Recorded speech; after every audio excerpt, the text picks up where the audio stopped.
সাহাবাদের সঙ্গে তাদেরকে মারবে। ওরে ভাই, আমাদের ধারণা এই লোকটার দ্বারাই কাউকে মারা সম্ভব না। অনেক মানুষ আছে ভাই, অনেক দামি মানুষ, অথচ বাবা তার কাছে একটা ছোট্ট গরিব মানুষ, ছোট ছেলে গিয়ে সালাম দিবে, কথা বলবে, সেও কথা বলবে। আমার কাছে মানুষ আছে বাকি তার চেহারার দিকে তাকাতে ভয় পায়। একটা মানুষকে বলছি, ভাই অমুক চাচা নাই? বলে আছে তো। কোথায় বলতে চাই তখন যাবো, সোজা মিলে দেখতে পাবো। ছেলেটা যাওয়ার পরই দেখি আবার ঘুরে চলে আসছে। যাদেরকে জিজ্ঞাসা করছিল তারা বললো, বাবা তুমি গেলে আসলে পেলে না ওকে? বলে পেয়েছি, কিন্তু সাহস করে কথা বলতে পারে না। এটা রাসূলুল্লাহর শান। আমার বিশ্বনবী এমন ভাবে কথা বলতেন, এমন ভাবে থাকতে, প্রতিটা মানুষ নবীর সাথে কথা বলা ভয় পেতে না। বলুন আলহামদুলিল্লাহ। সম্মানিত ভাই আমার, বাবা জীবনেরা, কিন্তু আমরা অনেক টাকা পর আমাদের ভিতরে অনেক চলে আসে। একটু বড় কিছু হয়ে গেল, একটা ছোট ছোট হাত এসে গায়ে হাত থেকে দেয়, অনেক মানুষ চল বেঁধে দেখতে পাচ্ছিস না আমি কে? অথচ মুসলমান। সে হয়তো জানে না যে ওই কথাটা ধমক কিংবা মারা গরুকে কথা বলার কারণে হয়তো আল্লাহ তাকে কিয়ামতের ময়দানে হয়তো আটকে দিবে জান্নাতে থেকে। আল্লাহ রাসূল তার আখলাক চরিত্র রাসূলের আত্মবাক্য হতে বলেছে। আমার বিশ্বনবী রাহমাতুল্লিল আলামিন সসরালের কথাবার্তা তারা বলাবলি করছে, ভাই এই লোকটা পাগল হতে পারে না। তাদের বাড়ি হচ্ছে মদিনায়। যখন বলাবলি করছে নবী কানে আওয়াজ দিয়েছে, আমার বিশ্বনবী বলে, কে গো? আমার বাবার বাইরে কারা গুনগুন করে? মদিনার যুবকেরা বলাবলি করতে লাগলো, ভাই আর পালানো যাবে না। আল্লাহ রাসূলের পক্ষে আপনার চেহারার দিকে চাও। আল্লাহর নবী বলেন, ওগো বাবা তোমরা দূরে থেকে না, কাছে চলে এসো। আল্লাহর নবীজির কাছে বাপকে চলে গেল। আল্লাহর নবী বলেন, বাবা আমার মনে হয় তোমাদের বাড়ি মক্কা নগরে নয়। যুবক ছেলেরা বলেছিল, ওগো ভাই আমাদের বাড়ি মক্কা নগরে নয়, আমাদের বাড়ি মদিনা শরীফে। বলে ভাই তোমাদের কাছে কি রাত্রির বেলা আবু জেহেল যায় না? বলে হ্যাঁ গিয়েছিল। আপনার ব্যাপারে তারা বলেছে আপনি নাকি পাগল। ওগো ভাই যুবক, আমরা তোমাকে চিনি নাই, আমরা প্রথমে তোমাকে দেখতে এসেছি, শুনে নাও, দয়া করে তোমার পরিচয়টা দিয়ে দাও। তুমি এত সুন্দর কে চেহারা, এত এমন করা, বিশ্বনবী যতবার যে কথা বলছেন বাবা এরা ততবার যে মুক্ত হয়ে যাচ্ছে। আল্লাহ নবী জনাবে মুহাম্মদ রাসূলুল্লাহ সাল্লাল্লাহু তাআলা আলাইহি ওয়াসাল্লাম ডাক দিয়ে বলেছিলেন, ওরে আমার ভাই তোমরা আমাকে চিনতে পারো না? বলে না। বলে আমি ওমা আরসালনাকা ইল্লা রাহমাতাল লিল আলামিন। আল্লাহ বলেছেন, ওরে আমার বান্দারা শুনে নাও, আমি আমার রহমতের ভান্ডার থেকে রহমতের নবীকে আমি তোমাদের কাছে রহমতের নবী করে পাঠিয়েছি। বলুন সুবহানাল্লাহ। আল্লাহ রাসূল বলেন, ওরে যুবক ভাই শুনে নাও, আল্লাহ আমাকে নবী রাসূল করে পাঠিয়েছে জান্নাতের রাস্তা দেখানোর জন্য, জাহান্নাম থেকে মানুষকে ফিরে আনার জন্য। ওরে আমার যুবক ভাইরা, তোমরা আমাকে এখনো কি চিনতে পারো না? তারা রাসূলের 5 দিন পরে বাপকে নবীর বয়ান শুনল, ওরা আর থাকতে পারলো না, সাথে পড়তে লাগলো। একটু বলো কলমা লা ইলাহা ইল্লাল্লাহ, একটু মহব্বত করুন, লা ইলাহা ইল্লাল্লাহ মুহাম্মাদুর রাসূলুল্লাহ সাল্লাল্লাহু তাআলা আলাইহি ওয়াসাল্লাম। আল্লাহ রাসূলের পাশে বাপকে দাঁড়িয়ে তারা চুপে দাঁড়িয়ে আছে। আল্লাহর নবী বলেন, ভাই যাও তোমরা বড় তাম্বুতে ফিরে যাও। 10টা যুবকেরা বলে, ওগো নবী আপনি যাব না, আপনার চেহারাটা দেখে আমাদের পেট ভরে নাই। আল্লাহর নবী জনাবে মুহাম্মদ রাসূলুল্লাহ সাল্লাল্লাহু তাআলা আলাইহি ওয়াসাল্লামের বাবা কলেমা পড়ে তারা মুসলমান হয়ে গেল। ওইদিকে যে বাপ যে চল্লিশ জন বৃদ্ধ লোকেরা তারা ছিল, তারা কয়েক ঘন্টা ধরে দেখলো যুবকরা আসে নাই। ওরা মনে মনে চিন্তা করলো, কি ব্যাপার, মুহাম্মদ সাল্লাল্লাহু আলাইহি ওয়াসাল্লাম পাগলটাকে মেরে দিল নাকি? ওরা আসার পর দেখে বাবা আল্লাহর নবীকে বের করে ঘেরা করে নিয়ে তারা সবাই জোরে দাঁড়িয়ে আল্লাহ নবীর কথাগুলো শুনছিল। বলুন সুবহানাল্লাহ। এরা এসে বলে এই যুবকেরা, এই কতক্ষণ ধরে এখানে দাঁড়িয়ে থাকে? এরা চিৎকার করছে পেছন দিকে, আর জোড়াও ঘুরে দেখে নাই। বলুন সুবহানাল্লাহ। নবীকে দেখতে পেয়েছে। ওরা যুবক ছেলেকে ভাবে ফাড়ি দিয়ে ওই 40 জনের রসুলের দিকে নজর পড়লে ওরা নবীর 5 মিনিট বান শোনার পরে ওরা সবাই কলেমা পড়ে মুসলমান হয়ে গেল। বলুন সুবহানাল্লাহ। ওদের বাড়ি কোথায় বললাম? মদিনায়। গিয়েছে হজ করতে। ওরা সবাই মদিনাতে পা রাখেনি তখন। নবী যাইনি মদিনায়। হিজরত করার আগেকার ঘটনা এগুলো। আবু সেহেল চেষ্টা করেছিল, তার উদ্দেশ্য ছিল মুহাম্মদ সাল্লাল্লাহু আলাইহি ওয়াসাল্লামের কাছে যেন একটা লোক না যায়। গেলি বিপদ। ওর উদ্দেশ্য ছিল না যায়, না গেলে নবীর দলে ওরা হতে পারবে না। আবু সেহেল চেষ্টা করে বাধা দেয়া, অথচ 50 জুলাই কলেমা পড়ে তারা মদিনা থেকে কলেমার দাওয়াত দিচ্ছে। বলবেন আলহামদুলিল্লাহ। পারবে না। সে যতই চেষ্টা করুক না কেন দিনকে বাপনি আপনার দাবি রাখার কিন্তু পারবে না। তাই আবু তালিবের ঘটনা আমি বলছিলাম। আবু তালিবকে ডাকলে ওই আবু সেহেলরা বলল, তোমার ভাতিজাকে বারণ করে দিল, আগামী কাল যদি কলেমার দাওয়াত দেয় তাহলে আমরা মারতে বাধ্য হব। বলে ঠিক আছে, আশা করি আমি বললে আমার কথা মেনে নেবে। আমার বিশ্বনবীর কাছ থেকে বাধ্য নয়। আবু সেহেল বলল আবু তালিবকে, ভাই শুধু তাই নয়, শুনে নাও, তোমার ভাতিজা যদি কলেমার দাওয়াত দেওয়া বন্ধ করে দেয় তাহলে তোমার ভাতিজাকে আমরা 3টে পুরস্কার দেব। বলে কি? বলে 1 নম্বর পুরস্কার, গোটা আরবের মধ্যে সবচেয়ে 1 নম্বর তাকে উচ্চ সম্মানের অধিকারী করা হবে। 2 নম্বর 200টা উট দিব, টাকা লাগবে না। 3 নম্বর এই মক্কা নগরের সবচেয়ে বড় খেজুর বাগান, মুহাম্মদ সাল্লাল্লাহু আলাইহি ওয়াসাল্লাম যেটা চাইবে সেই বাগানটায় আরবের তরফ থেকে তাকে হাদিয়া করে দাও, ওরে দান করে দিব। এই 3টা জিনিস পেয়ে গেলে তোমার ভাতিজার আর কোনো কিছু করতে হবে না। এই 3টা জিনিস পাওয়ার বিরাট বলল। আবু তালিব বলল ঠিক আছে, রাত্রি গিয়ে বলবো। আবু তালিব বাড়ি চলে আসলো।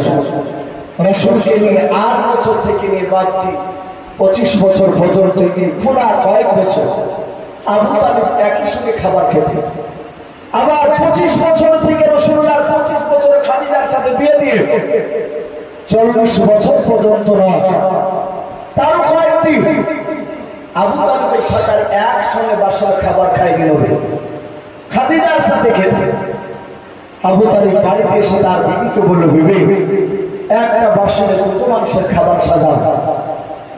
খাদিজা নয়, আবু তালিবের স্ত্রী বলল, প্রাণের স্বামী আপনি তো এইভাবে 2 মানুষের খাবার করতে বলেনি বহুদিন, ব্যাপারটা কি? আবু তালিব বলল, আমার ভাতিজাকে নিয়ে বহুদিন একসঙ্গে খাইনি, আজ একসঙ্গে খাবো। একটা বাসনের খাবার সাজানো হয়তো 2 মানুষের। বাসনটা সামনে রাখা, আল্লাহ রাসূলকে বাচ্চা আবু তালিব ডাকলো, ভাতিজা, ও ভাতিজা। আল্লাহ রাসূল বলে, চাচাজি ডাকছেন? বলে হ্যাঁ। আবু তালিবের কাছে চলে আসলে বলে, বাবা বসে। বসেছে।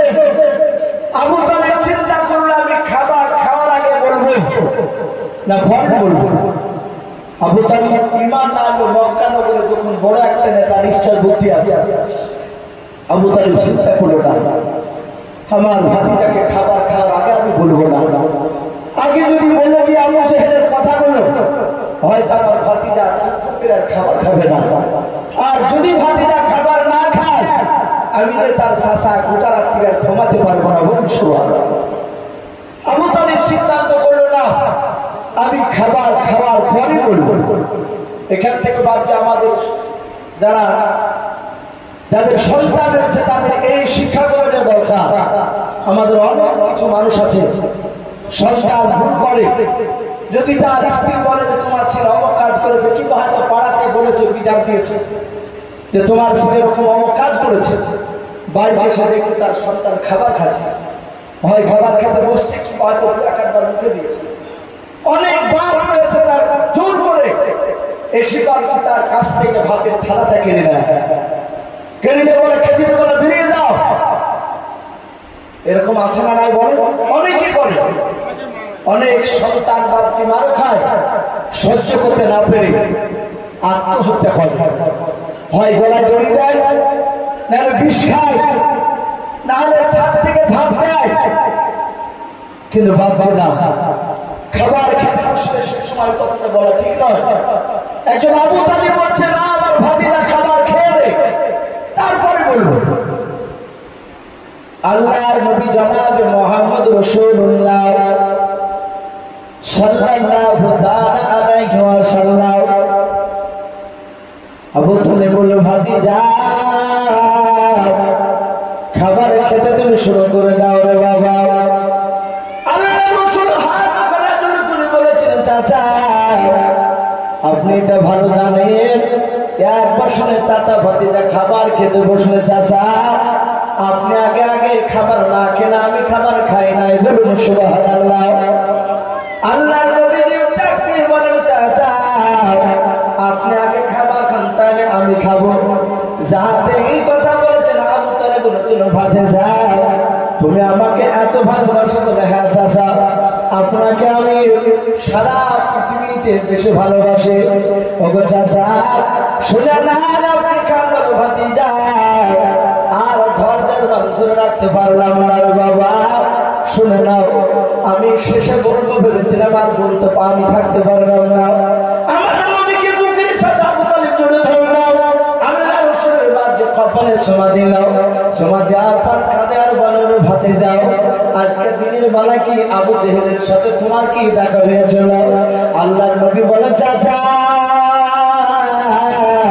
শুধু আবু জেহেলের সাথে নয় আরো 5-6টা নেতার সাথে দেখা হয়েছিল। আল্লাহর নবী বলেন চাচা দেখা হয়েছিল তা আপনি কথা কেন বলছেন বলো? বলে ভাতিজা আমাকে বলেছে কেন তোমার ভাতিজা আগামী কাল থেকে যেন কলমের দাওয়াত না দেয়। ওটা আমার ভাতিজা আমি তাদের চেহারা দিকে চেয়ে দেখলাম তাদের কিন্তু তাকানোর ভঙ্গি ভালো ছিল না। ও ভাতিজা শুনে নাও আমাকে তারা বললো তোমার ভাতিজা যদি কলমার দাওয়াত যদি বন্ধ না করে দেয় আমরা আগামীকাল মারতে বাধ্য হব। ওরে আমার বাবা যখনই তোমাকে মারবো বললো রে বাবা আমার মনে হয় আসমানটা ভেঙে আমার মাথায় পড়ে গেল। ওরে ভাতিজা আমি তোমাকে কেমন ভালোবাসি তা তো তুমি ভালো জানো। বাবা রে আমি তোমার হাত খানা জোরে জোরে বলি বাবা যেন তুমি আর কলমার দাওয়াত যেন আগামীকাল থেকে দেবা নাও। ওরে ভাতিজা যদি তুমি কলমার দাওয়াত দেওয়া তুমি বন্ধ করে দাও তাহলে মক্কার আবু জেহেলরা বড় বড় নেতারা তোমাকে 3টে পুরস্কার দেবে। আল্লাহর নবী জনাব মুহাম্মদ রাসূলুল্লাহ সাল্লাল্লাহু তাআলা আলাইহি ওয়াসাল্লাম ডাক দিয়ে বলেন আমার চাচা শুনে নাও। ও চাচা শুনে নাও আপনি কি বলছেন বলেন। আবু তালিব ডাক দিয়ে বলেছেন ভাতিজা মক্কা নয় গোটা আরবের মধ্যে 1 নম্বর তোমাকে সম্মান অধিকার করবে। 2 নাম্বার শুনে নাও তোমাকে 200 দেবে। 3 নাম্বার সেই খাজুরের বাগানটা তোমার মন চাইবে বলবা সেই খাজুরটা তোমাকে স্বেচ্ছায় দান করা হবে। বাবা এতগুলো জিনিস পেয়ে গেলে আর কিছু করার জীবনে তোমাকে লাগবে না। আল্লাহ রাসূল বলেন চাচা আর কিছু আছে বলে না। আল্লাহর নবী ডাক দিয়ে বলে চাচা শুধু মক্কার লোকেরা ওই 3টা কথা কেন 3টা পুরস্কার কেন চাচা? ওই 3টা পুরস্কার সাথে গোটা পৃথিবীর যদি ধন সম্পদ দিয়ে দেয় ওকে চাচা শুনে না। তারপর আসমান থেকে যদি সূর্য যদি পেড়ে নিয়ে এসে আমার ডান হাতে যদি দিয়ে দেয় আর আসমান থেকে চাঁদ পেড়ে নিয়ে এসে যদি আমার বাম হাতে দিয়ে দেয় চাচা খোদার কসম করে বলে শুনে না আমি আপনাকে সামনে কি কথা বলছি চাচা কলমার দাওয়াত দেওয়া বন্ধ করবো না। জোরে বলুন সুবহানাল্লাহ। রাসূল একেবারে সামনে দুর্বল কথা বলেছে।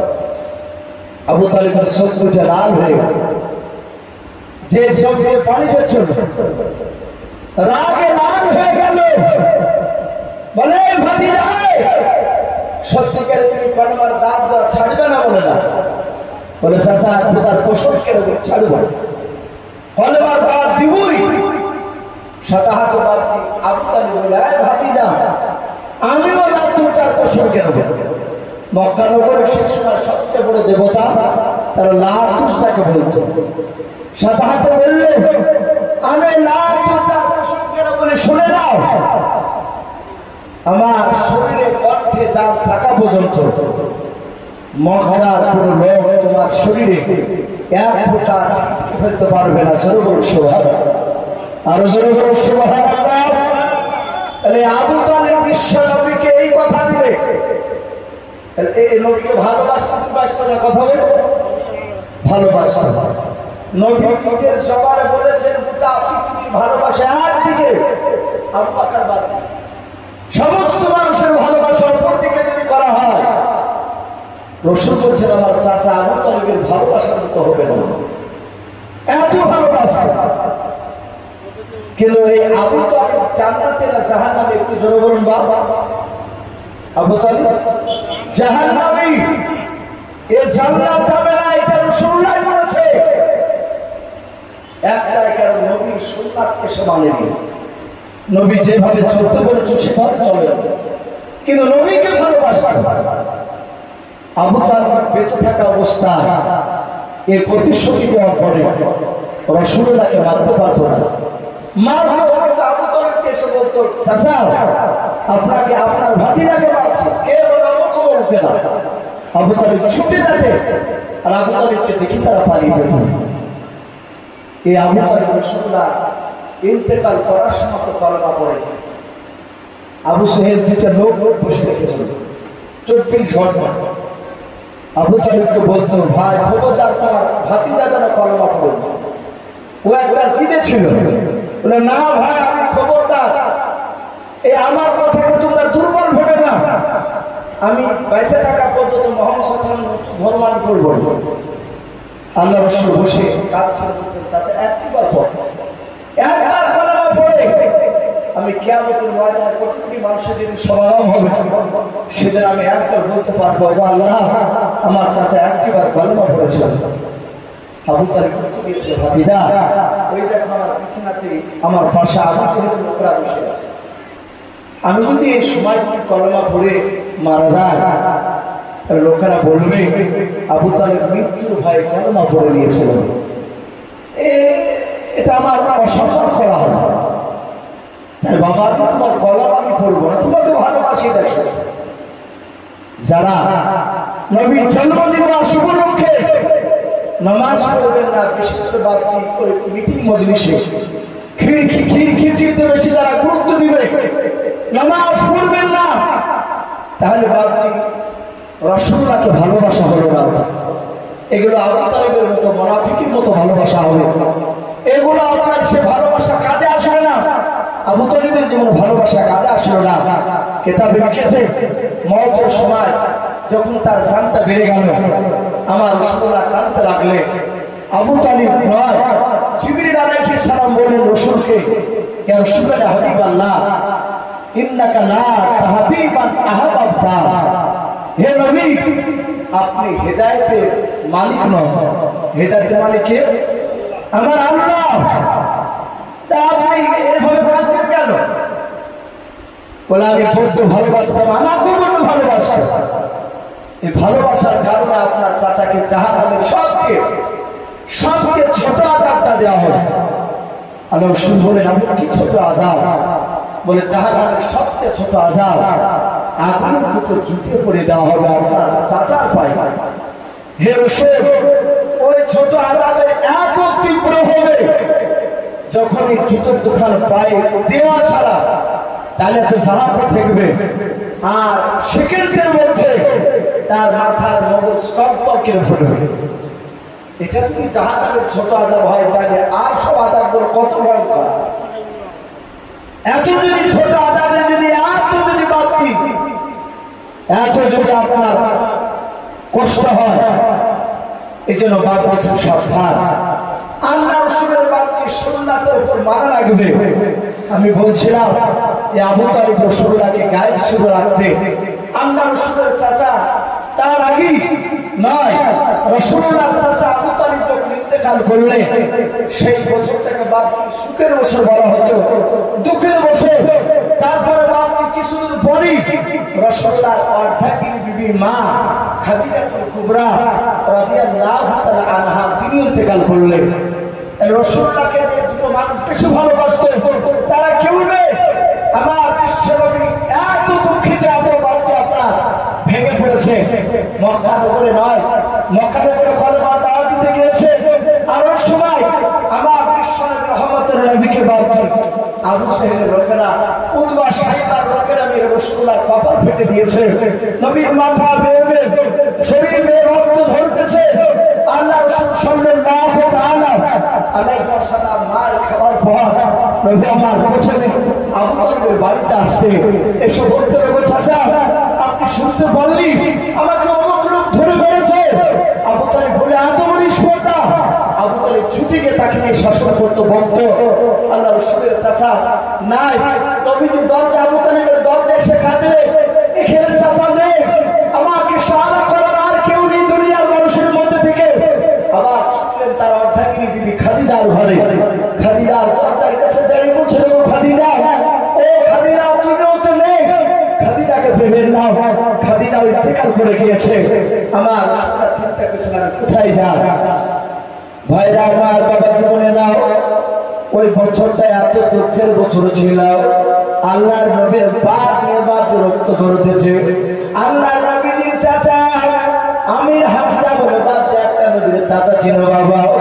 আল্লাহর নবী দুনিয়ার বুকে বাবা দুটো মানুষকে বাপ যে একজনাকে বাঘের সাথে আর একজনাকে বাপ যে সিংহের সাথে তুলনা করেছেন। বলুন সুবহানাল্লাহ। এক নাম্বার হযরত আলী রাদিয়াল্লাহু তাআলা আনহুকে বিশ্বনবী বলতেন, আমার সাহাবারা আমার আলীকে তোমরা চেনো না, আমার আলী হচ্ছেন আল্লাহর বাঘ। জোরে বলুন সুবহানাল্লাহ। ও বাপকে ভাইরা, আলী দুই হাত বাপকে এত শক্তি দিয়েছিলেন। আপনারা বাপকে শোনাচ্ছেন বাবা নবীর জামানায় সবচেয়ে বড় বাপকে একটা পালোয়ান ছিল, যে পালোয়ানটার নাম ছিল মারওয়ান। ওই পালোয়ানটা একদিকে আর 50টা যুবক বাপকে অপর দিকে হলে ওই পালোয়ানটাকে বাপকে পারত না। হযরত আলী রাদিয়াল্লাহু তাআলা আনহু একটা যুদ্ধের ময়দানে গিয়েছেন বাবা। ওই পালোয়ার কারণ নিয়ে বাপকে আপনার অহংকার নিয়ে বাপকে তাকাব্বুর নিয়ে সে চিৎকার করে বলছে, মুহাম্মদ সাল্লাল্লাহু আলাইহি ওয়াসাল্লাম তোর সবচেয়ে দিন সাহাবা শক্তিশালী, তাকে আমার কাছে পাঠাও। আল্লাহ রাসূল এইভাবে পেছনের দিকে ঘুরে তাকালেন, সব সাহাবারা বাপজি দাঁড়িয়ে আছেন, দেখছেন ওই পালোয়ান। সবাই পালোয়ানের শক্তির ব্যাপারে জানে, কিন্তু বাবা পালোয়ানও কিন্তু আলীর ব্যাপারে বাপজি জানে না। আল্লাহ নবীর সাহাবা আলী, তিনি কিন্তু জামাই, নবীজির জামাই আলী বাপজি দাঁড়িয়েছে। সব সাহাবার যে বাপ হালকা বয়সে।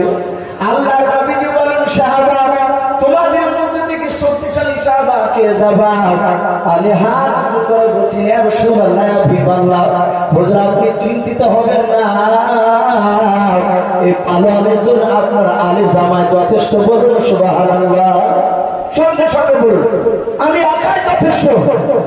আল্লাহ রাসূল মুচকে মুচকে হাসছেন, বলুন সুবহানাল্লাহ। নবী বলেন, আলী তুমি যাবো? বলে হ্যাঁ। বলে যাও। ওই পালোয়ান রাসূলুল্লাহকে ভাষা খারাপ করে, অশ্লীল ভাষায় গালি দিয়ে বলে, ছোট্ট ছেলে কেন পাঠাচ্ছিস আমার কাছে? আমার সম্মানকে হানি করার জন্য, সম্মানকে নষ্ট করার জন্য? ওই তো আরো বড় বড় পালোয়ান সাহাবা আছে, তো ওদেরকে পাঠা। আমার রাসূল বলেন, আলী যথেষ্ট। আলী দাঁড়িয়ে আছে তলোয়ার নিয়ে। হযরত আলী রাদিয়াল্লাহু তাআলা আনহুকে তলোয়ারটা নিয়ে যুদ্ধ করতে। মনে আছে আপনাদের কারো তলোয়ারটার নাম কি? একটু জোরে বলেন। জুলফিকার। ওই তলোয়ারটার নামই ছিল জুলফিকার। আর জুলফিকার শব্দের অর্থ হচ্ছে অত্যন্ত তেজে ধারালো। আর দুই দিকে সমানভাবে কাটতো। ওর উল্টে সোজা ছিল না, ও সামনে যেভাবে কাটতো পেছনে কাটতো সেভাবে আসে। সঙ্গে সঙ্গে আলী বললেন, আমি দাঁড়িয়ে গেছি। পালোয়ান বলল, তোকে আমি পারবো না, তুই আমাকে পার। আলী বললেন, আমার রাসূল আমাদেরকে শিক্ষা দিয়েছেন, ইসলাম প্রথমে কাউকে আঘাত করে না। জোরে বলুন সুবহানাল্লাহ। আমি আপনাকে আঘাত করবো না, আপনি আমাকে আঘাত করুন, তারপর আমি তার প্রতিশোধ শুরু করবো। তলোয়ারটা নিয়ে বাপ যেভাবে এক তলোয়ার মারলো, সে ভেবেছিল এক তলোয়ারে তাকে দুনিয়া থেকে শেষ করে দেবে। তলোয়ার দিয়ে বাপটি মেরেছে। হযরত আলী রাদিয়াল্লাহু তাআলা আনহু ঢালকে ধরলেন, ঢালের চারের মতো ঢাল লোহা, সেটা তলোয়ারে কেটে গেল। তলোয়ার এখানে তো মৃত্যু হলো না। আলী বলছে না, মারওয়ানেরা তুই রেডি হয়ে যাও, তলোয়ার তুই রেডি হো। ও যাহাতে রেডি হয়েছে আলী বিসমিল্লাহ বলে শুরু করল। এক তলোয়ার আর পালওয়ান এভাবে ঢাল দিয়ে রক্ষা করলো। ঢাল দিয়ে তলোয়ার আঘাতটাকে রক্ষা করার চেষ্টা করেছে। তলোয়ার মাঝামাঝি কেটে ওই পালওয়ানের মাথার উপর বাঁধে তলোয়ার পড়ে একদম নাভি পর্যন্ত নেমে গেছে। আলী দেখলেন আরেকটু নিচে নামালি তো তার বেইজ্জতির ব্যাপার। তলোয়ারটা বের করে নিল, দাঁড়াস করে পড়ে দুনিয়ার থেকে সে জাহান্নামে চলে গেল। আমার বিশ্বনবী বলেছেন, আমার জামাই এ হচ্ছে আল্লাহর বাদ, জোরে বলুন সুবহানাল্লাহ। দুই নাম্বার বিশ্বনবী বলেছিলেন আমির হামজাকে, যে আমার চাচা আমির হামজা এ হচ্ছে আল্লাহর সিংহ, জোরে বলুন সুবহানাল্লাহ। আমির হামজার দুই হাতে আল্লাহ এত শক্তি দিয়েছিলেন, 50টা যুবকের শক্তি তার দুই হাতে ছিল, বলুন সুবহানাল্লাহ। আল্লাহ রাসূল সাল্লাল্লাহু আলাইহি ওয়াসাল্লাম আমির হামজার বাড়িতে গেছেন, চাচা হয়তো আমাকে একটু ভালোবাসবে, কিন্তু কিতাবে লিখেছে ওই সময় আমির হামজা বিশ্বনবীর উপর কলমা পড়ে না। আমার বিশ্বনবী আমির হামজার বাড়ির দরজা গিয়ে বলে, চাচা বাড়ির ভিতর থেকে বাচ্চা আওয়াজ আসে নাই।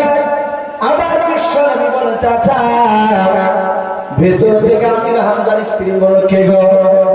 নবী আমার টুকরে টুকরে কেঁদে কেঁদে বলেছেন, মা আমি আপনার স্বামী আমির হামজার ভাতিজা।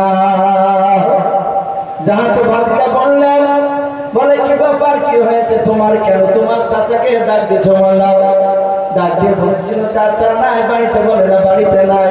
বলে মক্কার লোকেরা আমাকে ধরে মারলো। ওগো আমার চাচিমা একটু বেরিয়ে দেখুন, আমার শরীর থেকে রক্ত বের করে দিয়েছে। তারা আবু জেহেলের নয়, আমির হামজার স্ত্রী উত্তর দিয়েছিল আড়াল থেকে ভেতর থেকে, যেমন তোমার কর্ম তেমনি তোমার ফল হয়েছে, বেরিয়ে যাও। আর এখানে কেঁদে তুমি তোমার চাচাকে তুমি বিরক্ত করে নাও। আল্লাহর নবী জনাব মুহাম্মদ রাসূলুল্লাহ সাল্লাল্লাহু তাআলা আলাইহি ওয়াসাল্লাম তিনি কাঁদতে কাঁদতে গুহার দিকে চলে গেলেন। নবী দেখলেন কেউ নাই, বিশ্বনবী সিজদায় পড়ে বাপকে কান্না করতেছে। আমির হামজা বাবা তার জীবনেতে এসেছে, একটা হরিণকে বাপি তীর ধনুক নিয়ে বাপকে নিশানা করেছে। আমির হামজার এত হাতে নেম ছিল, নিশানা ছিল, বাপি তীর চুললে বাপি মিশ যেত না। আমির হামজা তীরটা বাপজি দাঁতে ছড়বে হরিণকে, আল্লাহর কুদরতে হরিণের বাপি মানুষের মতো জবান করে গেল, বলুন সুবহানাল্লাহ। হরিণের চুল দিকে ভাবে ঘুরে বলেছেন আমির হামজা, এই আমির হামজা তুই আমাকে মারিস না, তোর ভাতিজাকে তুই লক্ষ্য রাখ, তোর ভাতিজাকে ভালোবাসা। এই কথা বলুন বাবা। আমির হামজা চিন্তা করে নামলাম, জমনা হরিণ একটা কথা বলে, বলুন সুবহানাল্লাহ। আমির হামজা উঠকে আপনার হরিণকে মারলো না, ওখান থেকে তীর ধনুক নিয়ে বাপকে সোজা দৌড়ে বাড়িতে চলে গেল। বাড়িতে যাওয়ার পর বলেছিল, বিবি শুনে নাও, আমাদের বাড়ি থেকে আমার ভাতিজা এসেছিল। বলে হ্যাঁ এসেছিল। বলে কোথায় আছে? বলে জানি না, বারবার চাচা চাচা করে ডাকছিল, কান্না করেছিল, শরীর খারাপ রক্তাক্ত অবস্থায় ছিল, দেখেছে তোমার ভাতিজার যেমন কর্ম তেমনি ফল পেয়েছে। আমি ওকে বাড়িতে বসতে দিই না, বাড়ি থেকে বের করে দিয়েছে, চলে গিয়েছে। আমি হামজা বলে কোথায় গিয়েছে? বলে জানি না। আমি হামজা রাস্তায় নয় বাবা, দরকারে গড়িতে তাকে দেখলেন রক্তের ফোঁটা পড়ে আছে। উনি রাস্তার দিকে লক্ষ্য করে বাপকে হাঁটতে লাগলেন। রাস্তায় দেখছেন ফোঁটা ফোঁটা জায়গা জায়গা রক্ত পড়ে আছে। রক্তের নিশানা গিয়ে দেখলেন বাবা গুহার কাছে চলে গিয়েছে। আমির হামজা গিয়ে দেখেন বিশ্বনবী বাপজি সিজদায় পড়ে বাপজি আল্লাহর কাছে ডুকরে ডুকরে কাঁদে। নবীর চাচা হাত নিয়ে বলেন, ওগো ভাতিজা, আমি তোমাকে আজ থেকে ভালোবাসতে শুরু করে দিয়েছি। ওরে ভাতিজা বলো, তোমাকে কে মেরেছে? কার এত স্পর্ধা, কার এত বড় করে যাও? আমি তীর দিয়ে তার বুকে 3 মেরে পিঠ দিয়ে টিপকে বের করে দেব। আল্লাহর নবী পেছন দিকে বাপজি মুখটা ফিরে বলে, চাচা, যে লোকটা আমাকে মেরেছে আপনি তাকে মারলে আপনি কি খুশি হবেন? বলে হ্যাঁ। আল্লাহর নবী বললে, চাচা আমি তো খুশি হব না। বলে, ভাতিজা তুমি যাতে খুশি হবা তাই আমি করতে রাজি আছি। আল্লাহর নবী বললেন, চাচা ওই লোকটাকে না মেরে আপনি পড়ে নেন। বলে, লা ইলাহা ইল্লাল্লাহ, লা ইলাহা ইল্লাল্লাহ,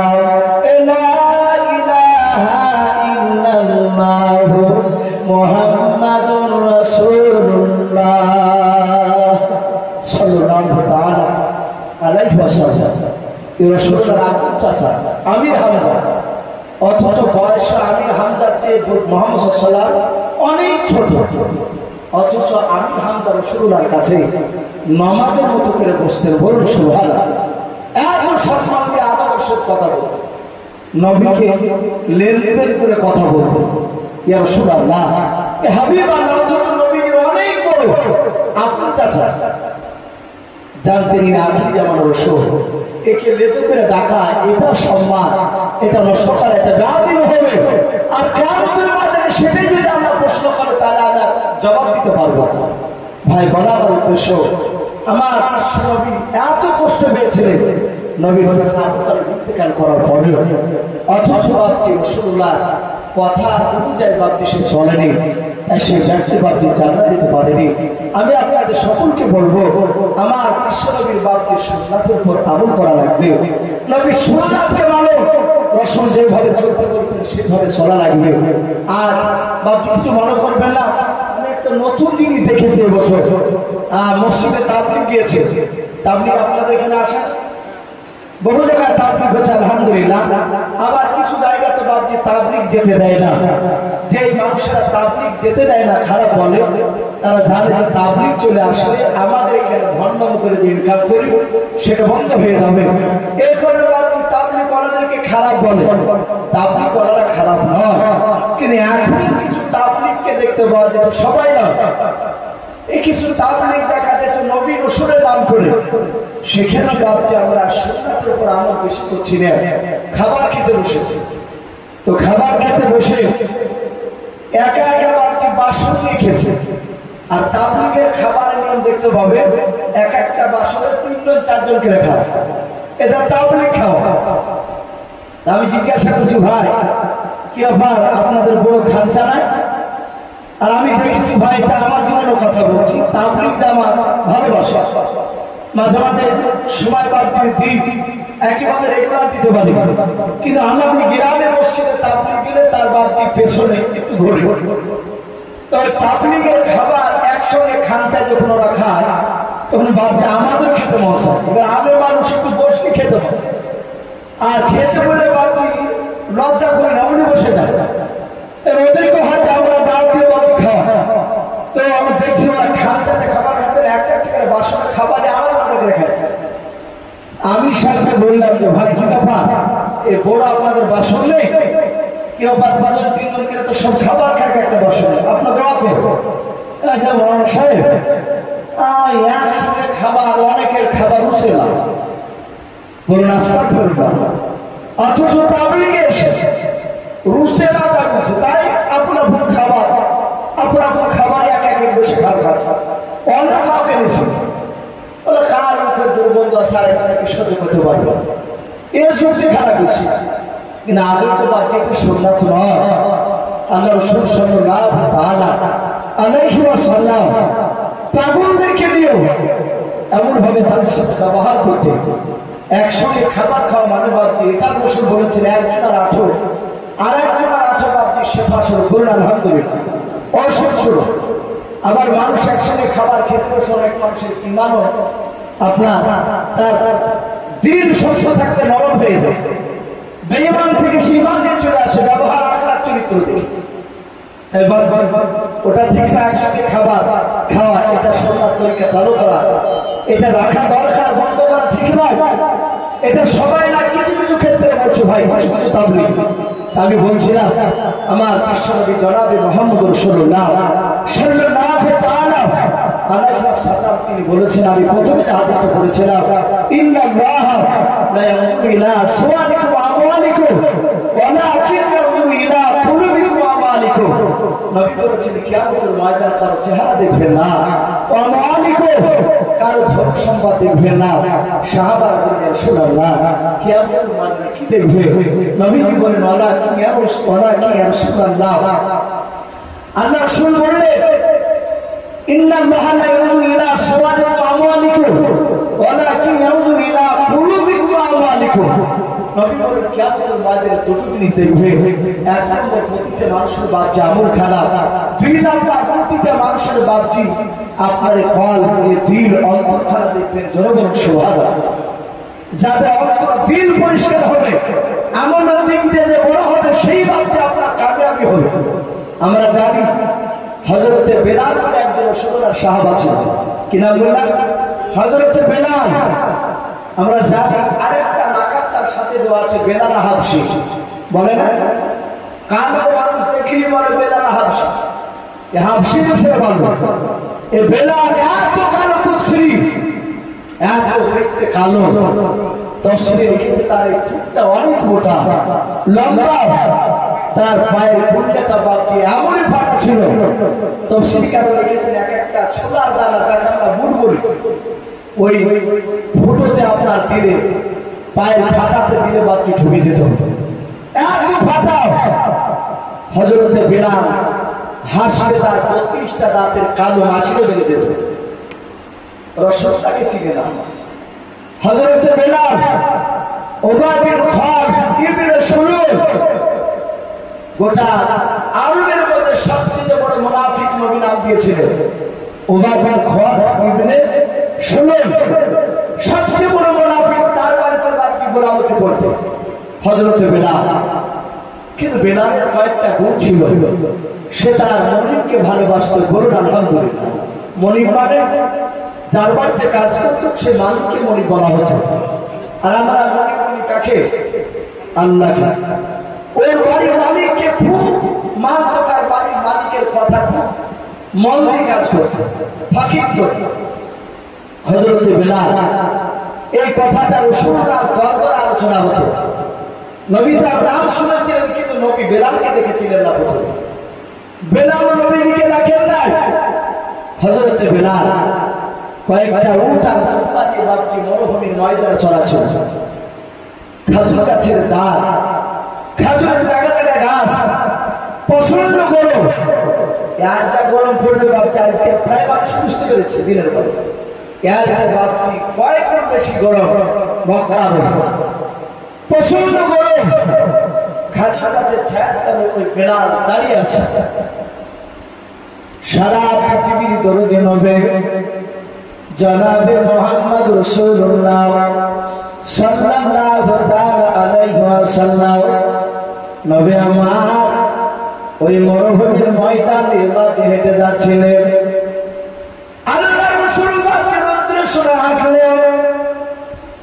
নবীজির জীবনীতে বাপটি পাওয়া যায়, মেঘের টুকরা ছায়াকে নবীজিকে বাপটি নিয়ে বেড়াতেন। বলুন সুবহানাল্লাহ।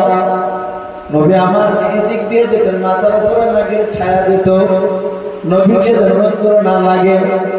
আল্লাহ রাসূল বাপটি চলে যাচ্ছিলেন। হযরত বেলালের বাপটি নজর করে নবীজির চেহারাতে গিয়ে পড়লাম। বেলাল ডাক দিয়ে বলল, যুবক ভাই তুমি দাঁড়িয়ে যাও। আল্লাহর নবীজি পেছন দিকে দাঁড়িয়ে বাপটি জাহাজে তাকে বেলালের দিকে। বেলাল খাজুর গাছের ছায়া থেকে বাপটি দৌড়ে এসে আল্লাহর নবীর গায়ে শুধু বাপটি একটি স্পর্শ করেছেন, হাতটা ঠেকেছে। ঠেকে দিয়ে বলছেন, ভাই তোমার এত সুন্দর চেহারা, তোমার নামটা কি বললো? বেলাল বলে, গোটা শরীর কেন ক্লান্ত ছিল, চরম গরম লাগছিল, পেশানি দিয়ে ঘাম ঝরছিল, কপাল দিয়ে পানি ঘাম ঝরছিল, সঙ্গে সঙ্গে বেলাল বলে যাতে নবীজির শরীরে হাত দিলাম গোটা দেহখানা ঠান্ডায় পরিণত হলো। বলুন সুবহানাল্লাহ। আল্লাহ রাসূলকে ডাক দিয়ে বলেছিল, ভাই তোমার শরীরে কি ঠান্ডা ফিট করা আছে?